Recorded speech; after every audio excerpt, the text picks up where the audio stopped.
Hi guys, welcome back to The Forgetful Scholar, and this week we're going to talk about books. 2 books. 1.5 books. 1.25 book. A book and a DNF. Okay, so this week is a DNF and the most lucky and unlucky person ever. So the DNF, let's talk about that first. It's Lisa Kleypas's Love Come to Me. Now this is a reprinting. It's one of her earlier works. It was first published in 1988. And there's a little letter talking about why she wrote it and stuff like that. Now, if there's a time period of romance that I don't like more than contemporary, I'll give it a shot. I hate the American Civil War as a romance book setting.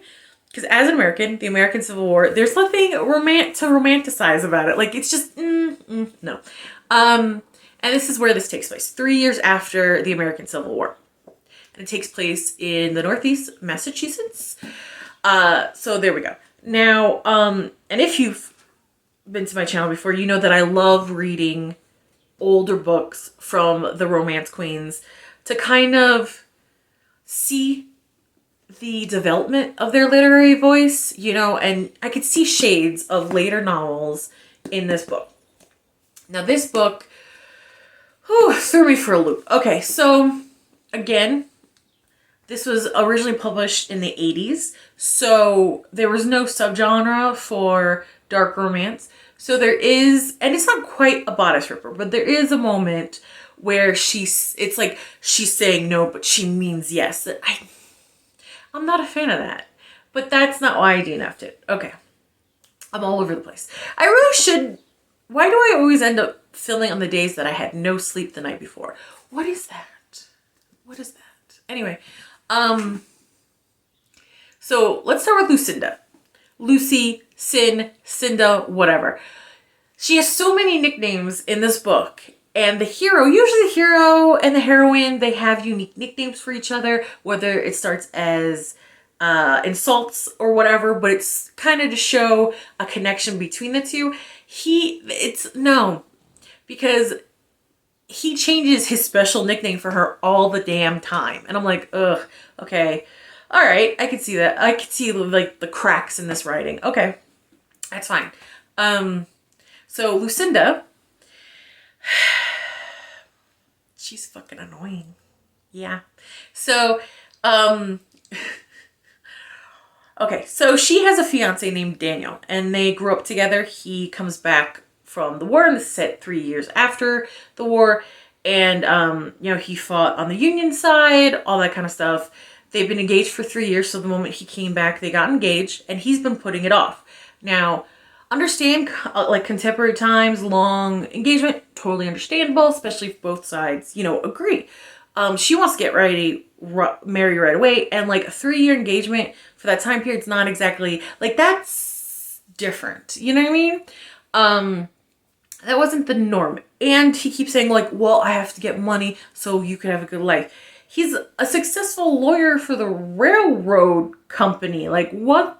So that didn't quite make sense. It would make sense to me if he was still lower run on the in the firm, you know what I mean? And he wants to get to a certain position, maybe not be associate, maybe a partner or something like that. If there was a tangible goal he had, I think I would understand more his reason for putting off the marriage. At the beginning, nothing seemed wrong with Daniel. And I was like, are they gonna villainize him? What's happening here, right? And he's a Southerner that never believed in slavery, but fought for the Confederates. And then he moved up to Massachusetts, again, 3 years after the war. Now, the younger guys in town that were too young to fight, they kind of idolize him because he has this easy charm about him. He's confident. He's not stuffy. He's relaxed. He's charming, kind of stuff, right? He's very fashionable. The men that came back from the war, they hate his guts. I could understand why, but he doesn't hate them. He's actually pretty cordial. So it seems very one-sided, which is a weird thing reading it, because I'm like, okay, are you setting up for all her childhood friends being dick bags? Like, what's happening? And then the older generation are polite to him, enjoy mentally sparring with him, like intellectually, but aren't close to him and keep a distance, right? So she, basically they meet. She walks on a frozen lake, nearly dies. He saves her, is very gentlemanly when he's getting her healed up from hypothermia, you know, and sneaks her back into town so no one knows and her reputation isn't ruined, right? Very sweet. Okay. Now I put this down. I started reading this on Monday. 50 pages, put it down, reading slump until Friday, picked up the second book, like forced myself to pick up the second book, loved it, finished that in one day, and then I was like, okay, let me try this again, because maybe I just wasn't in the headspace. Read another 100 pages, and like, F this, I'm done. So, because I was like forcing myself to read it as if, like, for school, like I was going to get a grade on it. I was like, nah, I'm done. So, and I understand the time period it is in. And I understand the subject matter of the American Civil War. You know, free the slaves, and that's amazing, that's wonderful. But like, Daniel uses the N-word in this, and I was like, whoa. Like, I get it, it's time appropriate. I just didn't expect it in a romance novel, because like, if I'm reading a historical book in this time period, I would expect to see that word, because I'm not the type to shy away from history and like pretty it up so it makes me comfortable. No, because I feel like that's a very slippery slope of forgetting horrible things that we have done in the past so we don't repeat it, right? So I'm fine with that. I was just surprised to see it in like a romance novel. I wasn't like mentally prepared for that. I was like, whoa, okay. So I put it away and I thought about it for a couple days, and I'm like, it's time appropriate, yes. And like Daniel said it. So I was like, is this the way Kleypas wants us to not like Daniel? Because so far he seemed like a normal guy of that time period. Like not villainized, nothing. So I was like, is that why? Because my contemporary self reading this historical romance, I was like, Daniel is a piece of shit. Hate him so much. Just from that, you know, just from that. So for the whole, every interaction is like, he's an asshole, he's an asshole, he's an asshole. So I was like, maybe that's what Kleypas wanted. I don't know. It just surprised me. Throughout the relationship between Lucy and Daniel, she pushes for what she wants. He gets upset. He gets pissed. She comes back crawling, apologizing. It's very like, in modern day, it would be gaslighting. It would be, girl, we're going out for some, you know, we're going out for some margaritas. We gotta chat. We have to have like a girl on girl chat, because no, this is not okay. Are you okay? Do you need help? Where do I have to hide the body? You know what I mean? It was very like emotionally abusive. And I was like, well, no, he's an asshole on his own. So why that word? Anyway, putting that aside, Heath, let's get to Heath. Heath is boring as hell. I'm sorry, there's nothing interesting about him. He's very cut and paste. The charming guy that has like a broken, dark past. And I was like, blah, okay. Again, earlier novel. I think she does a better job with these guys later on. At least the Kleypas, I do find her males kind of cut and paste. Which is a bummer for me, because I don't care what gender, what sexuality, anything. I want to root for your love. And if I don't like you, it's not going to happen, right? Lucy, I hate her. I hate her. I don't feel bad for her. I can't stand her. Like, she has no personality. It's all about Daniel, like obsessively so. And I was like, is this going to turn into like Fatal Attraction moment? Like, what's happening? And like, she's a brat. She's really, really materialistic and self-centered. And I get it, for that time, a lot of women didn't have choices. All you could do was like marry to kind of have a life of your own. I completely understand that. But this personality ain't it. Like, I am not rooting for her. I do not feel bad for her. I do not like her. I can't find one redeeming quality in her. Maybe it gets better, because that happens with Lisa Kleypas's books. But usually she hooks me in. I like them. I'm so annoyed with everybody involved in the second act. The third act, everything's wonderful, right? I love it, right? Third act queen, Lisa Kleypas is. But I'm just saying, I couldn't stand her. So there, after this fire that wasn't even that heart-wrenching or interesting or like, no. Again, shades of like where her better books come from, right? Because Lucy reminds me of Annabelle from the Wallflower books. And if you remember, I'm not a fan of the Wallflower, like the first one. Annabelle is probably my least favorite. She's very materialistic, but at least it made a little bit more sense because she was raised in the ton, in the pier, you know what I mean?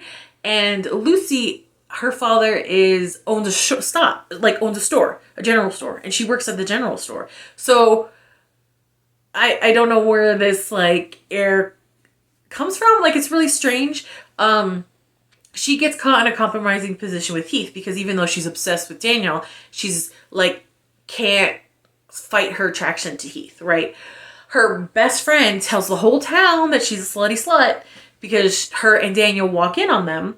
Obviously her engagement to Daniel is off.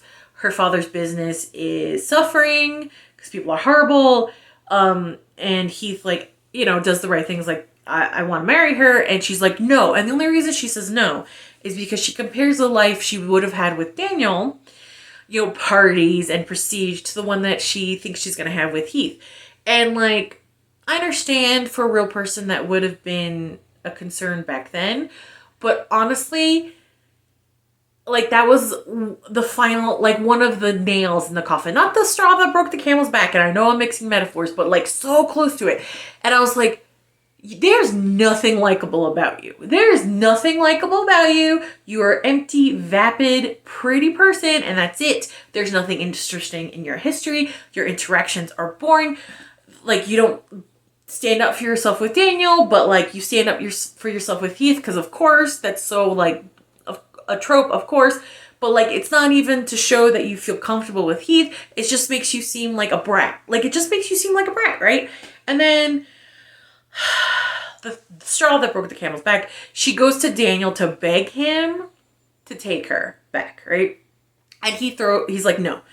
And then she goes to Heath. So it's not even like a forced romance, because even then, by this point, they would be, like, he really likes her, but at this point, she'd be more attracted to him or more, like, consumed by him, you know what I mean?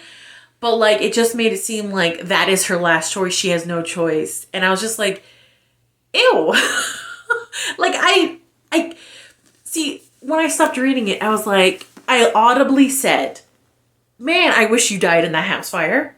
And I was like, okay, I'm done. Because, like, when you want one of the heroines from the book, and usually Lisa Kleypas does interesting heroines, you want them dead. I'm not going to enjoy it, and I'm not going to keep going with this. So that was that. Now, the second book I read was I Had a Blast.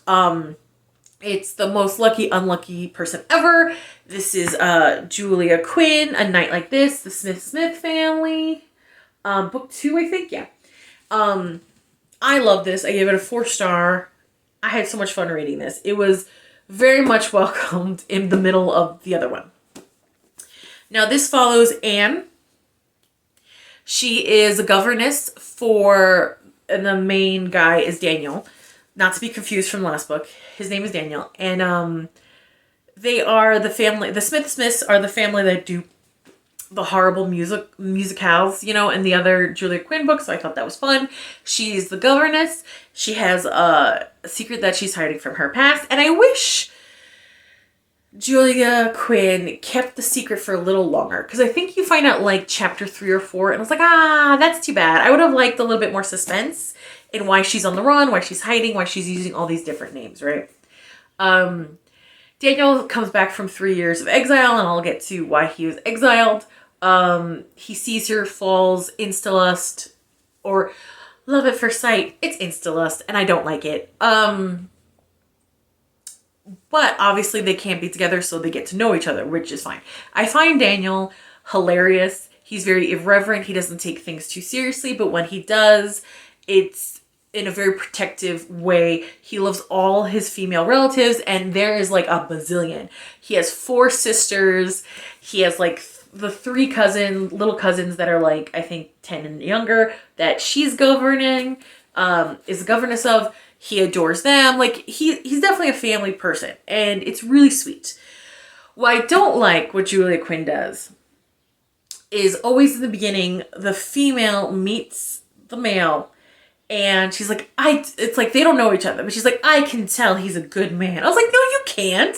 The reader can tell because we followed his journey up into this point, and he is a good guy, but you don't know that. So this like weird, Quinn does this a couple of times in their books, and I just, stop doing that. It's weird. It takes me out of the book. And it just like, it drops down in rating for me because it's just a weird thing. It's like, are they psychic? Do they just know? No, it's weird. Stop it. You're a good writer. You can make them, you could show the heroine that the hero is a good guy through your books. You do that already. Just, oh, that's weird. The dialogue is awesome. The humor is awesome. I loved it. Now that was spoiler free. Now let's get into some spoilers. So, okay, he comes back. He thinks his friend's dad is trying to kill him. Turns out her past is trying to kill her. So when she was 16, she was seduced by the handsomest and highest ranking guy in her tiny little village. She thought they were going to get married. He's like, no, I'm engaged to someone else. You're just an easy piece of whatever. He tries to R-word her. She defends herself and stabs him in the face. Good for you, Anne. Already, I love you so much better than Lucy. Anyway, her family doesn't protect her, so she basically is exiled, and she changes her names and stuff like that. And the bad guy's father says you can't have her hung because then everybody would know what happened and you would lose your fiance, and they had like money and prestige, so the father didn't want him to do that. And the handsome guy in the village is like crazy. And I don't use that word lightly, like crazy. So she basically is, she ends up working for the Smythe-smith family, right? As the governess. She still communicates with her sister Charlotte through anonymous letters and like very sneaky stuff, very smart. I like it. And Charlotte kind of keeps tabs on that family and the bad guy for her sister. So there's some, and why I say luckiest, unlucky guy, because like, no, I'll get to that in a second because that leads into what I really love about this book. So, of course, great dialogue, great humor, beautifully paced. Her and Daniel are like fighting attraction. He like just loves her, wants to marry her, all that kind of stuff. It's really sweet. She gets kidnapped. And like, this is why it's 4 stars. Because I swear I've seen this scene before. Like, I've read this scene before, and I haven't read this book before. Haven't really read much Quinn books that this could be in. I think I've read it in an old Lindsay book and an old Kleypas book. But basically, she's kidnapped. She's forced into an inn with the bad guy. The bad guy has like a weapon on her. 3 of the good guys. So the good guy, his best friends are the good guy and his family. They go to save her. 1 goes through the window. The other 2 are in the doorway that fight off the guy. Sounds familiar, right? The bad guy gets wounded, but not fatally so. And she's saved. That sounds really familiar. I swear I read this in an old Lindsay book. I think it was the Mallory family. And a Kleypas book, I think. And I was like, that is so weird. That is so weird. So that and like Anna just knowing that he's a good guy without having a conversation with him, that's why it's 4 stars. Everything else is a lot of fun. I love the family relationship between everybody's really good. I did get really annoyed when Daniel thinks Anne is in danger. He goes to his aunt's house and tells his aunt he needs to speak to Anna or Anne. Anne. The aunt's like, no, I know you want her and I don't want to fire her. You're going to ruin her life. Go away. He goes away. And I was like, bruh, tell your aunt. Because everyone in the family thinks the guy that Hugh's father is trying to kill Daniel. So if he told the aunt, hey, someone's trying to kill Anne, like just communication, he goes away. She disappears. Oh, I wonder why. You know what I mean? And then when she's kidnapped, there's just a long conversation between different family members of going after her and questioning the youngest cousin and what she saw, that it took away from the excitement. It took, which is a shame. It really did. It took away. I think it needed to be a little shorter, a little bit more concise, because at that point I'm like, oh my God, you gotta find Anne, but it just kind of ripped that away. It ripped away. It cut through their own momentum. And I'm like, oh man, that sucks, But of course, happily ever after. I love that. But what I loved about this book is the friendship, the broship between Daniel, Marcus, his best friend since childhood, Marcus, and Hugh. Now, why is that weird? Because the prologue opens, Hugh and Daniel are in the middle of a duel and they shoot each other. But their friendship is so good. I know, and Daniel gets exiled for 3 years, but their friendship is so good. So, lucky is unlucky. Daniel's the most lucky, unlucky guy. So, he's in the middle of a drunken duel with his friend. His friend shoots him in the shoulder, no lasting wound, right? He slips, shoots his friend in the leg. That's a lasting wound for his friend, but no one was killed. They're lucky no one was killed because they were drunk and they were stupid, and Daniel slipped and the gun went off. It was ridiculous. He was lucky enough to avoid Hugh's father that wanted to kill Daniel all over Europe. Okay. He got robbed, three men, being up, had a knife, was about to take his money. Someone just happens to walk out of the house next door, so the thieves run away. So he just has a black eye. No, not a black eye, a bruise on his temple. Lucky. The strap on the cart breaks. The horses go there. The cart goes flying down the hill. He manages to shift the weight enough that the cart doesn't crush Anne, and he's not hurt. And he managed to bring Anne back to his house, even though it was a 6-mile walk or something, and he's injured. But no one, everyone was fine the next day. So I'm like, bro, what the hell? You were so freaking unlucky and lucky at the same time. But I really liked it, and I can't wait to read more of the Smythe-smith family, which is great because I just happened to grab book number 1 and book number 3. I thought this was book 1, but of course, me being a dummy, I confused it. And I read book 2 instead, but that's fine because I'm really looking forward to reading Marcus and Daniel's sister, Honora. Seriously, that sounds like a disease. Anyway, their story and stuff like that. So, okay. I don't want to, but it's time for me to get back to the real world. Comment, and subscribe, and I'll see you later. Bye.